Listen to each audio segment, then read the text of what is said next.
Our boat engine disrupts the ordinarily calm water as we ride into Ayetoro through its only means of access, the waterway.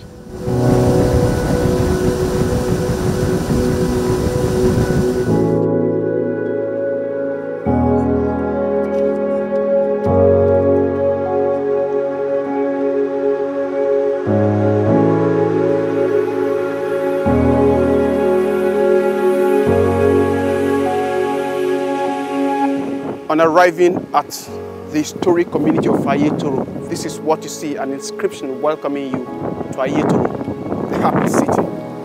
And indeed, the coastal community founded in 1947 has been a very happy one for several reasons. But that happiness is being gradually washed away by the devastation and destruction being caused by the incursion of the ocean into the community.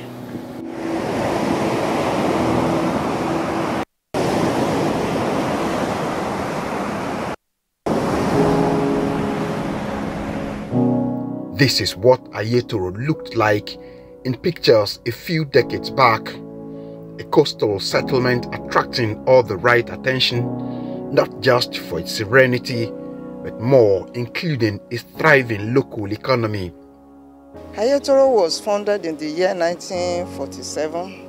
When they came, it was just a bare ground, grassland, nothing whatsoever. But within short year before I was born, they were able to have a lot of soap making industry, textile industry. People came all over the world to come and see how people live together in peace, how people work together, one pause. The life was so great. Plain, we have light everywhere. We go to bakery. As little kids. They give us bread. When you travel to town and to the city, you find most of what you have here, you find it there. The community was so developed in its little capacity.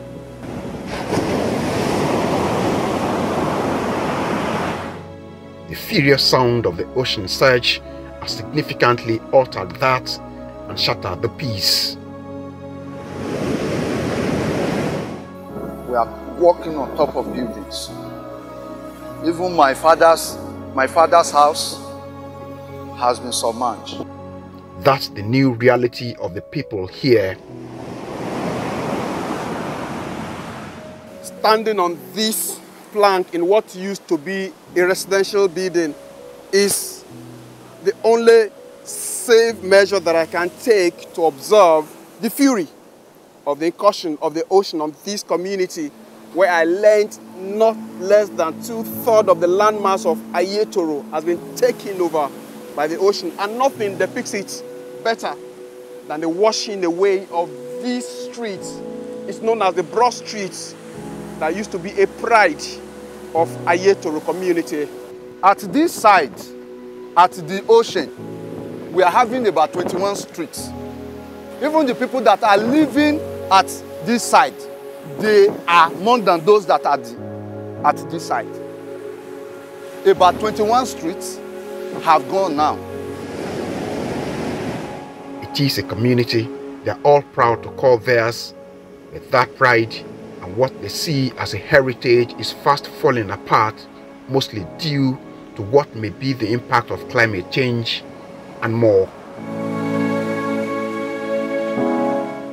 This ocean surge is attributed to emission from the activities of the multinational oil companies off the shore of the community without minding the environmental challenges and disasters.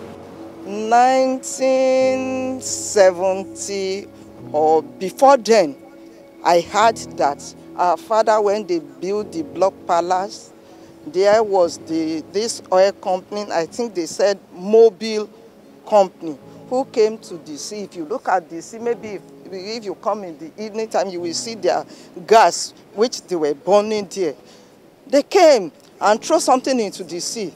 There and then the bomb cracked the old palace, right from the roving seat to the ground floor. If you look at that building now, the ground floor is already gone. Telltale signs of the disastrous incursions pervade the length and breadth of the community. That is reflected in what remains of their powerhouse, which supplied the people with independent power, propelling the local economy as early as the 1950s. Ayetoro community started distribution and generating electricity in the year 1953. Even Mr. J. Melambi came for the commissioning of the powerhouse. This is the powerhouse, the house of the power generating plants. It's collapsed now. Collapsed, submerged. Ayetoro used electricity before Okitipupa, even Akure. There has not been any official public power source for years, so are there no other basic amenities to make life easy for them. Even education for the younger ones is threatened with an increasingly unsafe environment for studies. I am in Ayetoro Community Primary School now. This is where they relocate to when the ravaging sea surge has destroyed their former school. What class are you? I'm primary 6. What will you like to become in the future? A medical doctor. You want to become a medical doctor. Lofty dreams may be jeopardized.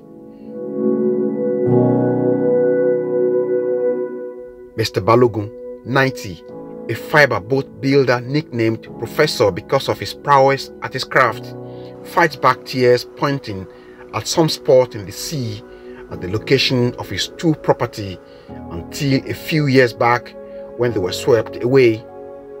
He's lucky to be alive, but some weren't, he explains to me in Yoruba.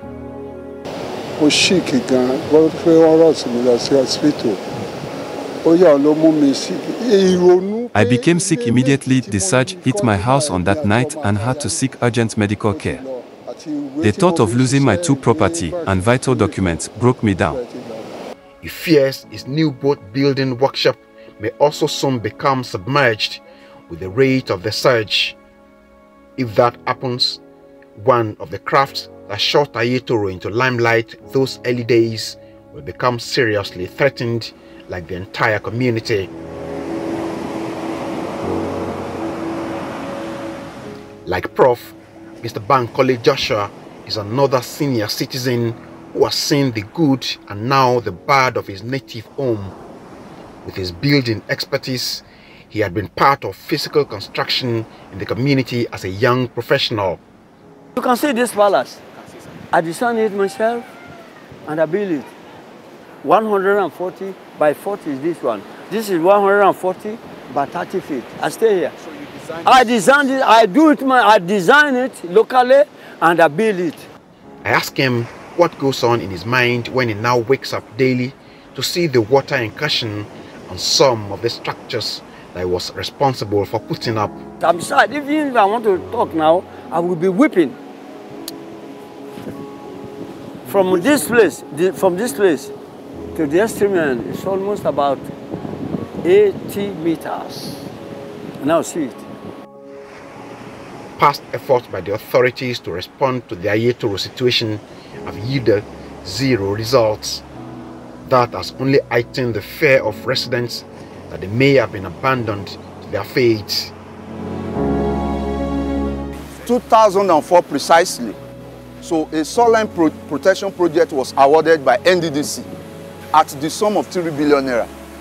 But the contract was just paperwork. Again in 2009, NDDC re-awarded the contract to Drenji Atlantic Limited at the sum of 6.5 billion naira. We only saw some few engineers in Ayetoro community. After some time, they left without notice.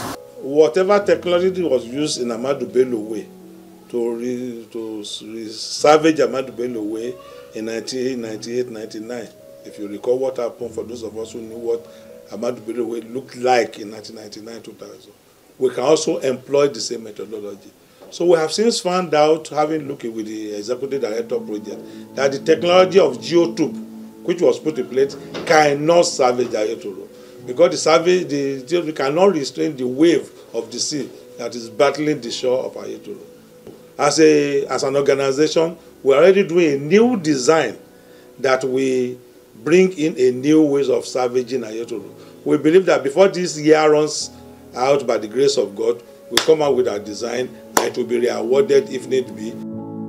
The Ayetoro Sea incursion is part of a larger ecological challenge in Ondo State, where about 70 to 80 kilometers of the coastal line is under threat.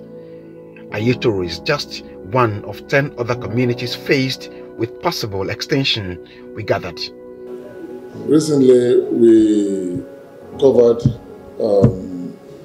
we did a documentary of the extent of the ecological issues in the environment, and not less than 10 communities, fishing communities and settlements, will go into extinction, not just Ayetoro alone, if nothing is done. If an urgent action is not initiated to check the Ayetoro situation, neighboring communities like Idioba, Igbonla and others in the Ugbo Kingdom will face an immediate threat. 5 locations have been earmarked for protection, for immediate protection, along the coastline. Ayetoro is one of them, Idioba is one of them, Abereke is one of them, Awoye and Moluten. These are people that have been threatened, and the risk of being swallowed by the sea is apparent. If Ayetoro is swallowed or goes into extinction, or the sea can break into the system, then the neighboring villages are in trouble, will be in trouble. If we don't protect Ayetoro, Idioba will be in trouble. The entire Ugbo Kingdom will be in trouble. Igbonla will be in trouble. And this is even the only place, if at all we think of relocation, these are the places we can relocate them. Those places will not be safe in under 5 years. Extinction stares hard, but it is a thought that community members are trying hard not to even contemplate, as somehow their will to cling to their heritage remains very strong. The ocean fury is not showing any sign of abating soon, and this is what it has reduced the community of Ayetoro to. For the indigenes of Ayetoro that have chosen to stay back, the question is, how long more can they run from the incursion? Remaining here and not losing the physical presence and the history of their existence is dependent on how quickly the right intervention comes for Ayetoro, the only known habitation where communism was once practiced successfully in this part of the world. Tokunbo Oyetunji, Arise News, Ayetoro.